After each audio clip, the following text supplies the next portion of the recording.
China has been engaging in foreign trade since around 1000 BC. Overland trade in goods such as silk, slaves, and spices took place along the famed Silk Road. However, the country's economy was remodeled after the planning system of the Soviet Union in the 1950s and was essentially closed. The policies kept the Chinese economy relatively stagnant and inefficient. Thus, beginning in 1979, China launched several economic reforms to restore the openness to international trade, including decentralized decision-making, establish special economic zones along the coast to attract foreign investment, encourage the citizens to start their own businesses, and remove trade barriers. China's current gross domestic product is at 8.227 trillion US dollars. This was a growth of about 7.7% of China's GDP. China accumulated this GDP through a variety of interesting markets. 9.1% of China's GDP is from natural resource rents, which is much higher than the US at 1.7%. In addition, 27% of China's GDP was from exports of goods and services. China's GDP per capita is at 6,091 US dollars. In the past few years, China has seen a relatively steady rate of unemployment at around 4% since 2000. The major trading partners of China include European Union, United States, and Asian countries. China mainly exported electrical machinery, and meat apparel in 2013 and imported electrical machinery, resources like mineral, fuel, oil, and machinery. The Chinese government has maintained an active policy of boosting trade and investment ties around the world. To that end, China has entered into a number of trade agreements. China currently has free trade agreements with the countries listed. Of all the preferential trade agreements, one of the most important agreements is the ASEAN-China Free Trade Area.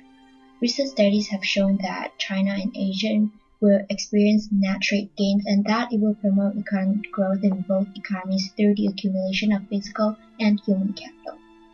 The countries would gain large benefits from becoming more competitive and attracting foreign investment into their integrated market. FDI plays a significant role in Chinese economy as well. In year 2013, China received a total of 117.6 billion US dollars of FDI. FDI flows to China have contributed to GDP growth by adding to capital formation and through its positive effect on total factor productivity. FDI has created employment opportunities and built a highly competitive and dynamic manufacturing sector for exports. All these have catalyzed China's economic reform. The countries that invested the most in China in 2013 include Hong Kong, Japan, and Singapore. Fully utilizing these investments, 57% of China's FDI went to manufacturing sector, 21% to real estate, 7% to leasing and business services, and 15% to others. When China was the planned economy before 1979, the official exchange rate played no significant role in foreign trade. In the later 1980s, China moved to a managed floating exchange regime as a part of its overall financial reform. In the 1990s, a unified managed floating exchange regime started to emerge, and RMB has since been pegged to a single most important international currency. The preconditions for foreign exchange mechanism reform were broadly in place. Cross-border capital flows are of great concern because they are closely related to international financial integration and domestic financial. China's gross cross-border flows defined as the sum of debit and credit flows on China's balance of payment, excluding errors and omissions. The past generation has witnessed a rapid rise in China's cross-border flows on both the current and capital accounts. As a share of GDP, China's gross cross-border flows grew more than fivefold to more than 120% in 2005 from less than 20% in 1982. In 2005, gross capital account flows represented one-third of China's total gross cross-border flows, compared with just 13% in 1982 and 25% in 1990. It suggests that the Chinese economy has opened up and become more integrated into the global economy and thus more receptive to influences from global markets. Changes in foreign currency deposits held by Chinese households and firms with banks in China respond to changing market conditions and give rise to cross-border flows through the banking system. In the past few years, China has experienced an accelerating monetary expansion, a massive credit boom, a resurgence in consumer price inflation, and a red-hot real estate sector.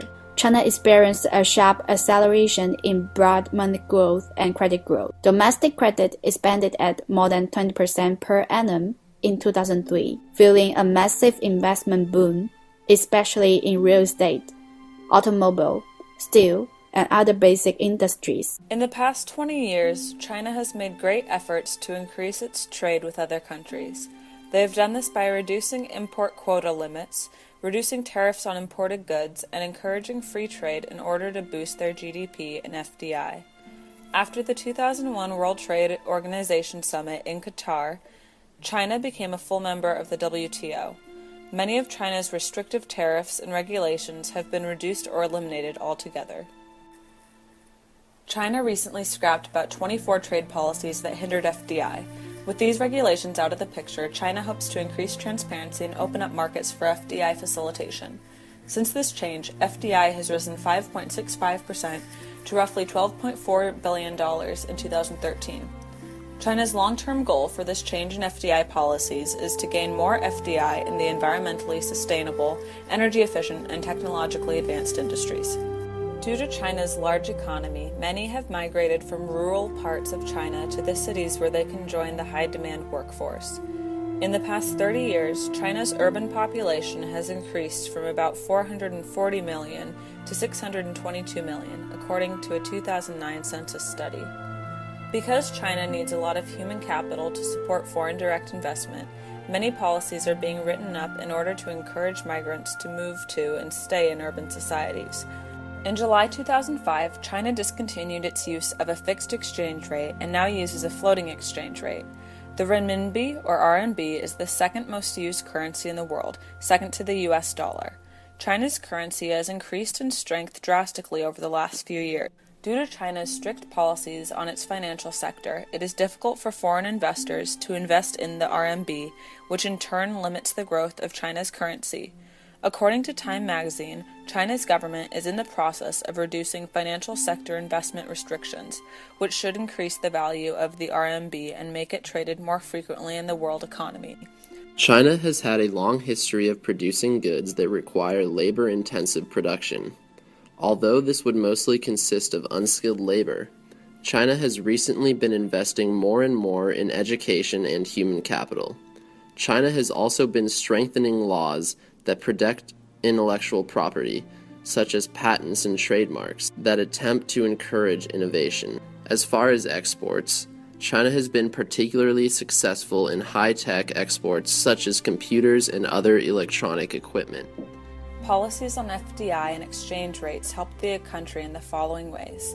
They promote better living standards for the Chinese population, promote innovation in industries, promote education for the workforce, attract FDI and therefore help the economy, increase wages, and promote migration, which in turn boost the economy. There are a few factors that drive the economic growth in China. One of the most important ones is the opening up of free trade in 1979 and the joining of the World Trade Organization to increase the openness in 2001. Also, the Chinese government lowered the tariff rate and removed significant trade barriers by 2005 to boost international trade. FDI inflows linked China to international markets and led to important transfers of technology. The improvement of education quality that led to higher productivity is another key to success. Last but not least, China has fully utilized the comparative advantage to capture a huge market share across the globe and became one of the largest economies in the world. China wouldn't be as prosperous as it is today without the reopening of foreign trade. Even though China is a big country, having trade agreements with different countries and trade policies are important to help attracting FDI. As a conclusion, all the factors mentioned equally contributed to China's success over the past decades. They've molded China to what it is today.